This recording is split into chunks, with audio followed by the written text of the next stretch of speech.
दोस्तों आदाब, आप हल्ला बोल देख रहे हैं। मैं जमरुद मुगल हूं। जनसंख्या का जिन एक बार फिर बोतल से बाहर है और हिंदुस्तानी मीडिया ने उसके दो टुकड़े कर दिए हैं। इस तरह के मुद्दों को अक्सर हिंदुस्तानी मीडिया दो हिस्सों में तकसीम कर देती है। एक हिस्सा हिंदू हो जाता है, एक हिस्सा मुसलमान हो जाता है।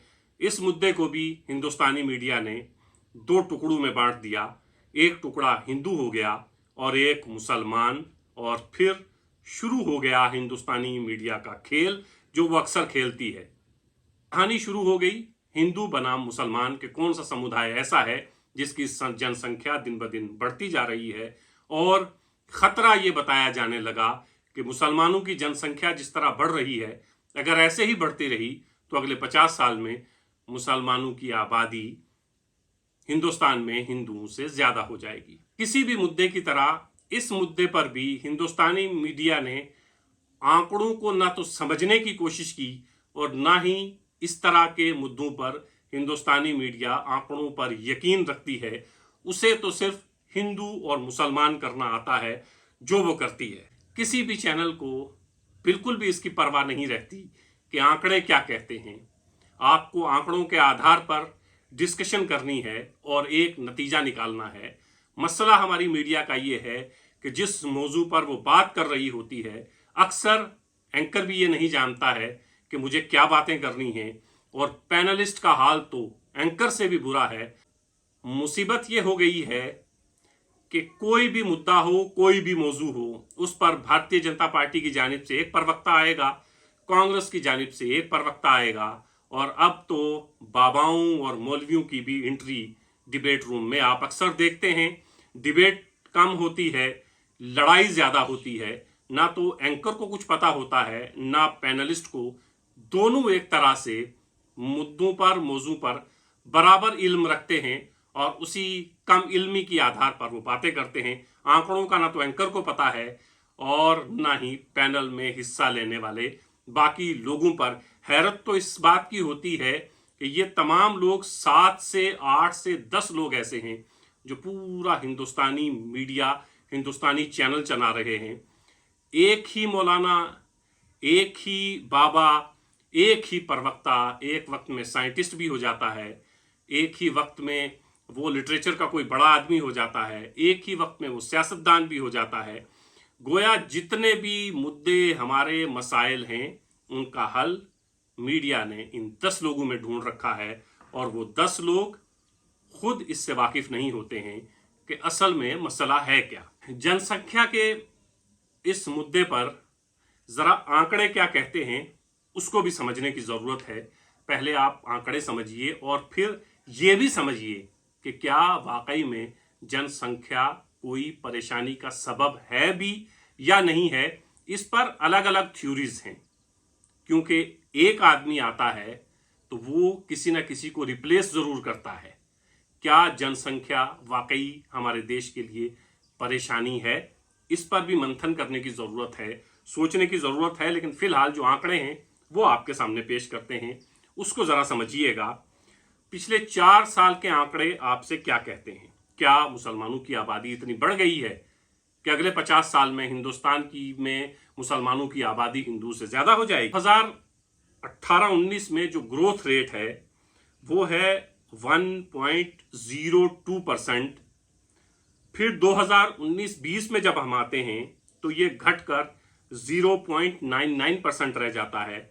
फिर 20-21 में जब आते हैं तो और घटता है 0.97, और फिर 2021-22 में जब हम पहुंचते हैं तो ये ग्रोथ रेट रह जाता है 0.95। पिछले 4 सालों में हिंदुस्तान में हमारी आबादी बढ़ी नहीं है, बल्कि इसका ग्रोथ रेट साल ब साल बतदरीज कम होता गया है। आबादी बढ़ी नहीं है बल्कि इसका ग्रोथ रेट जो है वो कम हुआ है। हम लोगों को इसको भी समझने की जरूरत है कि आबादी स्टेबल कैसे रहे। बच्चा पैदा होता है तो कोई मरता भी तो है, तो इसको भी समझने की जरूरत है कि सिर्फ पैदा ही नहीं होते बल्कि मरते भी हैं। तो आबादी को स्टेबल रखने के लिए ये बहुत जरूरी है कि आप इसको भी समझें कि क्या जो पैदा होता है, इस दुनिया में आता है, तो क्या इस दुनिया से जाने वाले लोग नहीं हैं? क्या उनकी तादाद बहुत कम है, या जो पैदा होता है वो मरता नहीं है? तो हमें यह भी समझना है कि पैदाइश भी होती है और मौत भी होती है। इसी के बीच में हमें यह तलाश करना है कि इस आबादी को, जनसंख्या को स्टेबल कैसे रखा जाए। टाइम्स ऑफ इंडिया में एक लेख छपा और उसमें बताया गया कि पिछले 20 सालों में ग्रोथ रेट में मुसलमानों और हिंदुओं के ग्रोथ रेट को अगर समझा जाए तो मुसलमानों के ग्रोथ रेट में हिंदुओं के मुकाबले में ज्यादा कमी आई। हमारी बदकिस्मती है कि हमारी किस्मत का फैसला सियासतदान लिखते हैं या मीडिया के चंद लोग। इससे बाहर ना तो हमारी दुनिया है और ना ही हम देखना चाहते हैं। आंकड़ों को ना तो मीडिया वाले समझते हैं, अगर समझते हैं तो हम लोगों को समझाना नहीं चाहते, क्योंकि समझाने से वो खेल नहीं हो पाएगा, वो खेला नहीं हो पाएगा। जिस खेल और खेला को करने के लिए शाम की महफिलें टीवी रूम में सजाई जाती हैं, टीवी डिबेट्स में जो लोग हिस्सा लेते हैं, अब आप उनको भी समझ लीजिए कि वो किस तरह के लोग होते हैं। 2-4 मौलाना हैं, 2-4 बाबे हैं और भारतीय जनता पार्टी, कांग्रेस और अलग अलग पार्टियों के प्रवक्ता हैं। एक ही वक्त में प्रवक्ता साइंसदान भी होता है, एक ही वक्त में वो सियासतदान भी होता है। दुनिया के किसी भी मौजू और मुद्दे पर वो बात करता हुआ दिखाई देता है। हमारे यहाँ सबसे बड़ी परेशानी का सबब यही है। अगर हम दूरदर्शन के ज़माने में चले जाएं, जब हमारे पास सिर्फ दूरदर्शन ही था, तो साइंस के मौजू पर कोई साइंस को पढ़ाने वाला प्रोफेसर, कोई साइंटिस्ट हमसे बात कर रहा होता था। सियासत पर कोई सियासतदान हमसे बात कर रहा होता था। गोया जिस मौजू पर हम बात करते थे उस पर उसका एक्सपर्ट बात करता था। अब 10 लोग हैं और 10 लोग हर चैनल पर दुनिया भर में जितने भी मुद्दे हैं उन पर बात करते हुए हमें मिलते हैं। हैरत होती है कि एक ही शख्स एक ही वक्त में हिंदुस्तान की बात भी कर रहा होता है, अपने गांव कस्बे की बात भी कर रहा होता है और अमेरिका और यूक्रेन की बात भी कर रहा होता है।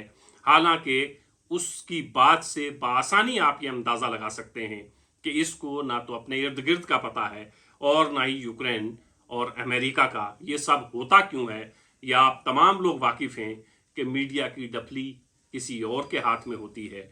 जिस तरह की डफली बजती है मीडिया वैसे ही नाचने लगता है। लेकिन आप लोगों को ख्याल रखना है कि मीडिया के इशारों पर ना नाचिए, आंकड़ों को देखिए। आजकल बहुत आसानी है, आप गूगल पर 1000 तरह की चीज़ें तलाश कर सकते हैं, अच्छे से अच्छा आर्टिकल पढ़ सकते हैं, यूट्यूब पर अच्छे से अच्छा वीडियो देख सकते हैं। आपके सामने टीवी की जो महफिलें सजाई जाती हैं ये आप तक इंफॉर्मेशन नहीं पहुंचाती हैं, ये आप तक मिस इन्फॉर्मेशन पहुंचाती हैं।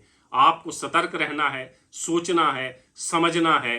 मीडिया का काम पिछले चंद सालों से सिर्फ एक रह गया है और वो है हिंदू और मुसलमान करना। आम जनता को और बहुत सारी परेशानियां हैं जिन पर आम जनता को सोचना चाहिए, बात करनी चाहिए। मीडिया जो कुछ आपको दिखाता है उसमें अक्सर झूठ होता है। ये तमाम चीज़ें आपको समझनी हैं। आज के वीडियो में इतना ही। आप हल्ला बोल यूट्यूब चैनल और फेसबुक पेज को फॉलो करिए, सब्सक्राइब करिए, ताकि इस तरह की वीडियोस आप तक पहुंचती रहें।